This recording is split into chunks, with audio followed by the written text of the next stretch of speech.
Oscar, premier coup parti, durée de trajet 32 secondes. 9 h, début de l'opération Butler. Cette fois, ce n'est pas une centaine de personnes déployées sur le terrain, non, tout se passe sur ordinateur. Le 13 possède désormais une salle de simulation permettant l'entraînement tactique jusqu'au niveau compagnie. 16 postes équipés du simulateur Romulus permettent de réaliser ce nouveau type d'entraînement. On a deux éléments là, pour la simulation. La NEB est jouée ici avec la Dalsytel et la simulation Romulus sur l'écran. Il y a un opérateur qui travaille avec moi. Cet opérateur, je lui donne les ordres comme si je commandais la section sur le terrain. Lui joue, entre guillemets, la guerre sur la carte. Et moi, de mon côté, je transpose cette situation tactique sur la Dalsytel comme au combat tous les jours dans mon VAB. Les ordres sont passés par radio et les informations remontées via le réseau NEB, numérisation de l'espace de bataille. Cela permet de travailler efficacement les procédures de commandement numérisées pour les cadres de l'unité élémentaire.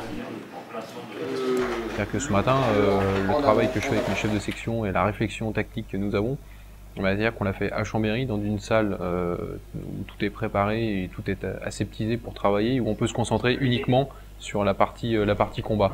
On n'a pas besoin de partir 15 jours dans un camp à l'autre bout de la France pour pouvoir faire du combat. Là, ce matin, on peut le faire en simulé, mais la réflexion est réelle, les ordres sont réels, donc ça c'est le plus important.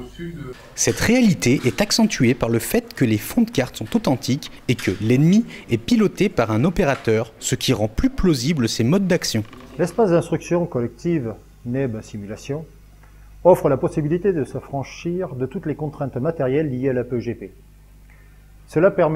Cet exercice notamment permet de faire travailler le commandant d'unité, ses chefs de section, ses chefs de groupe spécialisés sur un combat numérisé.